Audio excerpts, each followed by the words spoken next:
नमस्कार, मैं शंभू कुमार सिंह और आप देख रहे हैं नेशनल दस्तक का फेसबुक पेज। कोशिश करता हूं कि रोज़ आपके साथ लाइव आऊं, क्योंकि यूट्यूब ने तो खेल कर रखा है। लगातार सरकार की कोशिश है कि सोशल मीडिया पर नकेल कसी जाए, और नकेल इस तरह से है कि पहले ही SC ST OBC और माइनॉरिटी के लोग ट्विटर, फेसबुक, यूट्यूब पर नहीं हैं। सवर्ण समाज के लोग ज़्यादा हैं, और जो हैं भी तो अब जिस तरह से सोशल मीडिया पर सबसे ज़्यादा नकेल कसी जा रही है। नेशनल दस्तक का रीच इतना घटा दिया गया है कि जो हम बात कर रहे हैं वो आप तक पहुंच नहीं रही। तो मैं आप लोगों से गुजारिश कर रहा हूं कि नेशनल दस्तक के यूट्यूब खोलें, नेशनल दस्तक लिखें और उसको सब्सक्राइब करें, और बेल आइकन को जरूर दबाएं ताकि आप तक घंटी पहुंचे। लेकिन फेसबुक पर ठीक ठाक रीच है, इसलिए मैं चाहता हूं कि रोज़ आपसे बातें करूं, कुछ बातें तो हो। आज मैं फिर कह रहा हूं, सोचिए, कोरोना के बहाने लगभग तय है कि सोशल मीडिया से ही अब सारी पार्टियां प्रचार प्रसार करेगी। अब सोशल मीडिया के नाम पर सोचिए, बीजेपी के पास लगभग 1 लाख से ज़्यादा वेरीफाइड अकाउंट है ट्विटर पे। सपा में मुश्किल से 100 होंगे, BSP में मुश्किल से 150 होंगे। सपा के पास अपना सोशल मीडिया अकाउंट है। चंद्रशेखर आजाद के मुश्किल से 15 से 20 उनके ट्विटर अकाउंट वेरीफाइड हैं। कांग्रेस के पास ठीक ठाक संसाधन है सोशल मीडिया में, उनका चैनल भी है, यूट्यूब चैनल भी है। राहुल गांधी यूट्यूब चैनल भी है। इंडियन नेशनल कांग्रेस भी यूट्यूब चैनल है। BSP का फिलहाल यूट्यूब चैनल नहीं है। फेसबुक पेज में सतीश चंद्र मिश्रा पर ही BSP की सुप्रीमो लाइव आती हैं, वहीं दिखाया जाता है। सपा के पास जो है वो उसका फेसबुक पेज बहुत मजबूत है, RLD के पास है। तो ये स्थिति है। लेकिन SC ST OBC माइनॉरिटी की भागीदारी बहुत कम है अभी भी सोशल मीडिया पर। तो मोबाइल फ़ोन भी सबके पास नहीं है। स्मार्टफोन होना ज़रूरी है, उसको ऑपरेट करना ज़रूरी है। मैं फिर कह रहा हूँ कि जिस समाज की हम लोग लड़ाई लड़ रहे हैं, वंचित समाज की, मुझे शरद यादव की बातें याद आती है। वो कभी कभी कहते थे कि शंभू, हम जो लड़ाई लड़ रहे हैं उसमें हमारी हार तय है, लेकिन ये हमें लड़ना ही पड़ेगा, ताकि एक दिन पहली पीढ़ी मारी जाएगी, दूसरी पीढ़ी जेल जाएगी, तीसरी पीढ़ी राज करेगी। तो हमारी पहली पीढ़ी मारी जा चुकी है, हम दूसरी पीढ़ी के लोग हैं जो अब जेल जा रहे हैं और मारे भी जा रहे हैं। हो सकता है हमारी तीसरी पीढ़ी हो, वो जाके थोड़ी मजबूत हो। सोचिए, आज ही रघुराम राजन ने कहा है कि भारत का एक जनरेशन जो है वो दुनिया के दूसरे बच्चों से कमतर हो जाएगा, क्योंकि स्कूलें नहीं खुल रही है। तो सोचिए, रैलियां हो रही है, चुनाव हो रहे हैं, मार्केट खुल रहे हैं, शराब की दुकानें खुल रही है, बस स्कूल कॉलेज नहीं खुल रहा है। तो ये भी एक बहुत बड़ी कॉन्स्पिरेसी है, और बंच ऑफ थॉट्स में लिखा गया है, अगर आपको मोनोपोली रखनी है, अगर आपको राज करना है, तो आर्थिक व्यवस्था पर कब्जा करना होगा, जो 4 लोग कर रहे हैं अभी। उसके बाद पढ़ाई लिखाई से लोगों को दूर करना होगा, लोगों को अशिक्षित और अज्ञानी रखना होगा। फूले साहब की लाइन है, विद्या बिन गति गई, गति बिन मति गई, और मति बिन व्यापार गया, व्यापार बिना हम शूद्र कहलाएं। खैर, मैं चुनाव पर बात करूंगा आज आप लोगों से। आप लोग हमारे साथ सीधे जुड़ भी सकते हैं, अपनी प्रतिक्रिया भी दे सकते हैं। तो चुनाव पर है कि अभी चंद्रशेखर आजाद रावण ने एक बड़ा ऐलान किया है। उन्होंने ऐलान किया है कि वो गोरखपुर से योगी आदित्यनाथ के खिलाफ चुनाव लड़ेंगे। ये सबसे बड़ा ऐलान है। अभी न्यूज़ 24 एक यूट्यूब चैनल है, उसकी कम्युनिटी पर एक सर्वे हो रहा है, उसमें 57-58% लोग जो हैं वो कह रहे हैं कि चंद्रशेखर रावण जीत सकते हैं। लेकिन अखिलेश यादव पर जिस तरह से चंद्रशेखर आरोप लगाए हैं, उससे उनका बहुत नुकसान हो चुका है। एक तरीका है डैमेज कंट्रोल करने का। जिस तरह से उन्नाव गैंग रेप की जो पीड़िता की मां है वो चुनाव लड़ रही हैं, और जिस तरह से अखिलेश यादव ने कहा है कि हम उनके खिलाफ कैंडिडेट नहीं देंगे, अगर चंद्रशेखर रावण के खिलाफ भी BSP अपना कैंडिडेट विड्रॉ करती है, या BSP कैंडिडेट विड्रॉ करती है, तो फिर बहुजन यूनिटी की संभावना बढ़ जाएगी। और SC ST OBC माइनॉरिटी के लोगों को लगेगा कि कम से कम हमारे बड़े नेता जो हैं वो एक दूसरे को कोऑपरेट कर रहे हैं। तो अगर अखिलेश यादव के कोई समर्थक के वीडियो देख रहे हैं तो उन तक पहुंचाइए जरूर। अगर अखिलेश यादव ऑलरेडी 2 सीट दे रहे थे, अगर वो चंद्रशेखर के खिलाफ अपना कैंडिडेट नहीं देते हैं, तो इससे साफ हो जाएगा उन पर जो लगा आरोप है वो धुल जाएगा, और उससे शेड्यूल कास्ट का वोट उनको मिलता हुआ दिखेगा, सिंपैथी उनको मिलेगी। देखिए, राजनीति में परसेप्शन जो है वो बड़ी चीज होती है। आप BSP सुप्रीमो के बारे में क्या परसेप्शन बन गया कि उन्होंने एक चुप्पी साध रखी है, वो बीजेपी के खिलाफ बोल नहीं रही है। अगर चंद्रशेखर रावण जो है वो चुनाव लड़ने जा रहे हैं गोरखपुर से योगी के खिलाफ, अगर वहाँ समाजवादी पार्टी अपना कैंडिडेट ना दे, बीएसपी अपना कैंडिडेट ना दे, कांग्रेस से उम्मीद नहीं कर सकते हैं। सोचिए कांग्रेस कितना महीन खेलती है। कांग्रेस ये जरूर चाहती है कि जहाँ वो विपक्ष में वहाँ दूसरी पार्टियाँ चुनाव न लड़े, लेकिन जहाँ आरजेडी के खिलाफ वो चुनाव लड़ते हैं, सपा के खिलाफ वो चुनाव लड़ते हैं, बीएसपी तो खैर यूपी बेस्ड पार्टी है तो उनको लड़ना भी चाहिए। तो चंद्रशेखर रावण के खिलाफ अगर आप बीजेपी से अगर नाराजगी है तो कम से कम चंद्रशेखर रावण को विधानसभा में पहुंचाना जरूरी है। और अगर सपा जो है उस डैमेज कंट्रोल कर सकते, जिस तरह से सोशल मीडिया पर ट्रेंड हुआ है, लोगों का गुस्सा बढ़ा है।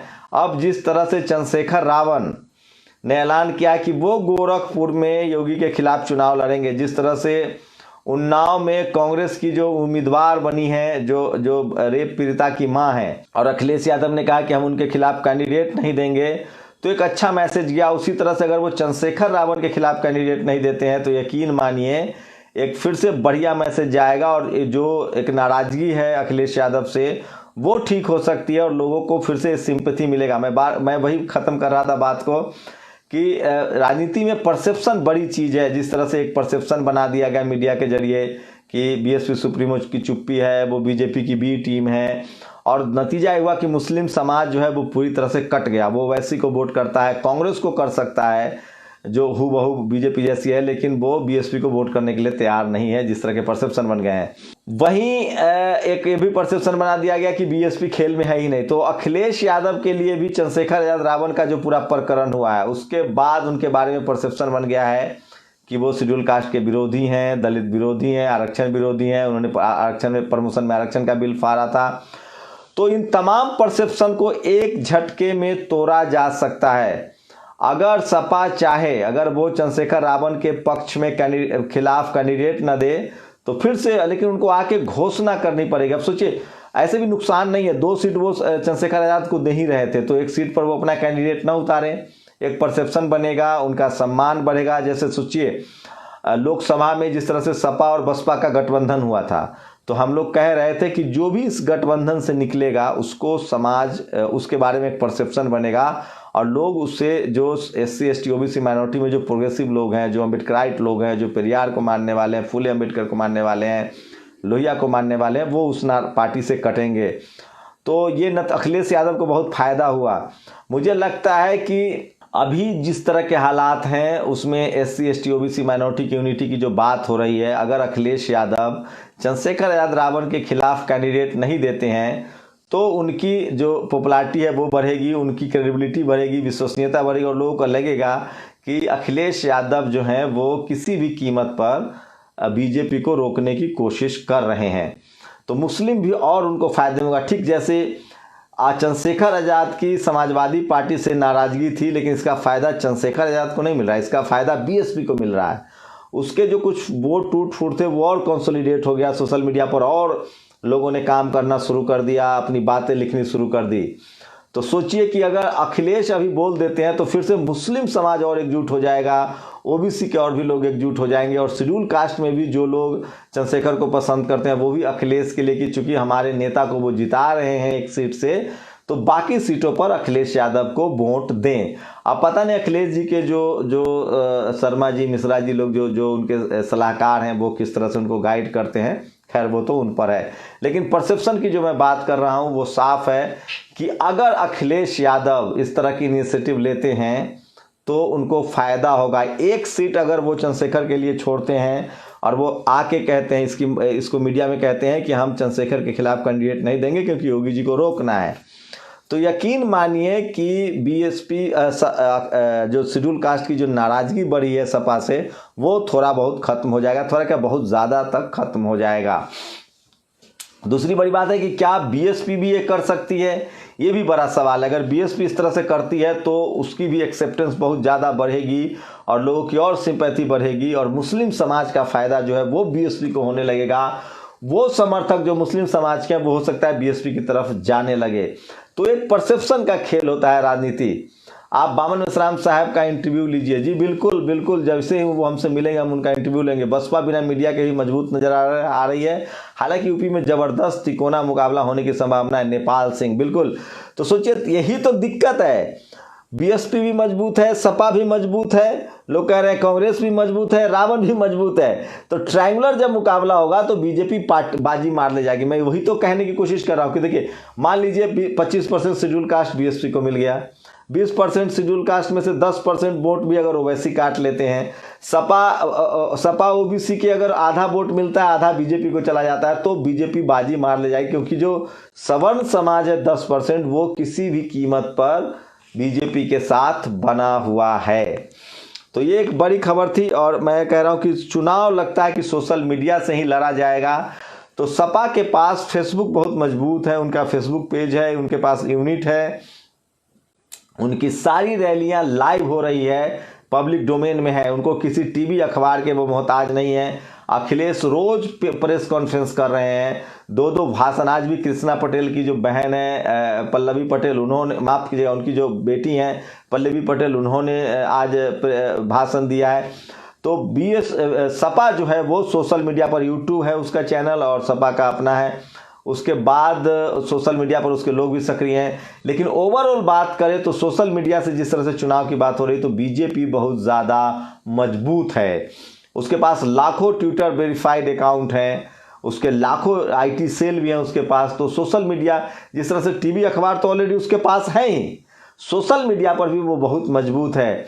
तो मुझे लगता है कि अगर SC ST OBC माइनॉरिटी के लोग सोशल मीडिया पर अगर एक्टिव है तो उनको एक्टिव होना चाहिए। मैं फिर कह रहा था कि राजनीति एक परसेप्शन का खेल है। और आपको बता दूं कि दिल्ली दंगे में आज एक यादव को सजा हुई है, ओबीसी को। जैसा कि मैं आपको कह रहा था कि SC ST OBC माइनॉरिटी को जातीय और धार्मिक हिंसा में नहीं शामिल होना चाहिए, नहीं तो वो बच नहीं पाएंगे। सोचिए, पब्लिक डोमेन में है कि किस तरह से कपिल मिश्रा, परवेश वर्मा और अनुराग ठाकुर ने घृणा फैलाई, किस तरह से दंगा के लिए लोगों को उकसाया, लेकिन उनके खिलाफ एक FIR तक नहीं है। और एक ओबीसी का जो कट्टर हिंदू बनने घूम रहा था, उसको 5 साल की सजा हो गई है। इसलिए मैं कहता हूं कि SC ST OBC माइनॉरिटी को किसी भी तरह के सांप्रदायिक हिंसा, सांप्रदायिक दंगा, जातीय हिंसा से दूर रहना चाहिए। और ये ओबीसी की नैतिक जिम्मेदारी है कि वो सांप्रदायिक हिंसा रोके, जातीय हिंसा को रोके। तो सबसे बड़ी खबर बता रहा हूं, चंद्रशेखर रावण ने योगी के खिलाफ चुनाव लड़ने का ऐलान किया। क्या लगता है आप लोगों को? मेरा सवाल है आप लोगों से, क्या अखिलेश यादव को कैंडिडेट नहीं देना चाहिए रावण के खिलाफ? इससे उनके जो थोड़ी बहुत खाई है वो पड़ सकती है। क्या बीएसपी को भी कैंडिडेट नहीं देना चाहिए? और जो लोग कह रहे हैं कि सारा विपक्ष एक बार चुनाव मिलकर लड़िए तो संभव नहीं, ईवीएम मशीन तय करेगी कि इसकी सरकार बनना है। तो SC ST OBC माइनॉरिटी के लोगों को अब जो है वो ईवीएम मशीन पर भरोसा नहीं है। लेकिन मैं बोलूँ, आप अभी बता दूं, ओबीसी का वोट भी आधा आधा बट रहा है, शेड्यूल कास्ट का वोट अब रावण और मायावती जी के बीच बटेगा, मुस्लिम का वोट भी सपा, ओवैसी और बीएसपी के बीच और रावण के बीच बटेगा। तो सबसे मजबूत और फायदे में अभी बीजेपी दिख रही है। ये मेरी निजी राय है, जो ग्राउंड पर हकीकत है वो। आप किसी पार्टी के समर्थक की तरह सोच सकते हैं, मैं पत्रकार की तरह आपको बता रहा हूं कि किसका पलड़ा अभी भारी है और उसकी वजह क्या है। अगर ओबीसी के लोग एकजुट होते हैं अखिलेश के साथ या मायावती के साथ, तभी जाके, अगर मुस्लिम समाज पूरा एकजुट होता है अखिलेश या मायावती के साथ, तभी इन दोनों में से किसी का पलड़ा भारी होगा। अगर ट्रायंगुलर मुकाबला होता है तो बीजेपी बहुत ज़्यादा आगे है। तो आप लोग की क्या प्रतिक्रिया, अपनी प्रतिक्रिया दीजिए। और एक सवाल और एक किसी से और लूंगा, और दलित नेशनल दस्तक जो है वो कोई है, चलिए उनसे जुड़ने की कोशिश करते हैं, उसके बाद इस पूरी बातचीत को खत्म करेंगे। मैं बार बार इसलिए कह रहा हूँ कि सोशल मीडिया ही सच्चा मीडिया। आप लोग की क्या प्रतिक्रिया, अपनी प्रतिक्रिया भी जरूर दीजिए। नेशनल दस्तक को यूट्यूब चैनल पर जाकर सब्सक्राइब कीजिए, फेसबुक पेज को लाइक कीजिए, अपनी प्रतिक्रिया भी हमें जरूर दीजिए। तो देखते हैं एक शख्स हमारे साथ जुड़ना चाह रहे हैं, अगर वो जुड़ते हैं तो ठीक है, उनसे बात करेंगे। तो ये थी यूपी की आज की बड़ी अपडेट। चंद्रशेखर रावण ने योगी के खिलाफ चुनाव लड़ने का ऐलान किया है। अब देखना है कि जिस तरह से उन्नाव में रेप पीड़िता के खिलाफ सपा ने कैंडिडेट देने से मना कर दिया है, क्या वो चंद्रशेखर रावण के खिलाफ कैंडिडेट विड्रॉ करते हैं? और अगर ऐसा करते हैं तो एक सीट भले सपा का जाता दिखे, लेकिन वोट के लिहाज से उनको बहुत फायदा होगा। और ओबीसी के लोग, मुस्लिम समाज के लोग, दलित और शेड्यूल कास्ट के लोग भी उनसे और जुड़ेंगे। तो मुझे लगता है अखिलेश को ये पॉलिटिकल माइलेज लेनी चाहिए। और एडवोकेट सीमा कुशवाहा जो है वो भी बीएसपी में शामिल हुई है। ये भी आज की एक बड़ी खबर थी, मैंने इस पर एक स्पेशल वीडियो भी लगाया। तो शुक्रिया। आप सब लोग का जो मेरे साथ जुड़े, आपकी प्रतिक्रिया बहुत जरूरी है। कमेंट करते रहिए। नेशनल दस्तक यूट्यूब चैनल को सब्सक्राइब कीजिए। फेसबुक पेज को भी लाइक कीजिए। शुक्रिया। नेशनल दस्तक की आपसे गुजारिश है कि अगर इसको बचाना चाहते हैं तो नेशनल दस्तक को सब्सक्राइब करने के लिए रेड कलर के सब्सक्राइब बटन को दबाएं, फिर बेल आइकन की घंटी दबाएं। नेशनल दस्तक को बचाने के लिए बहुत जरूरी है कि हर खबर को शेयर करें, लाइक करें, कमेंट जरूर करें।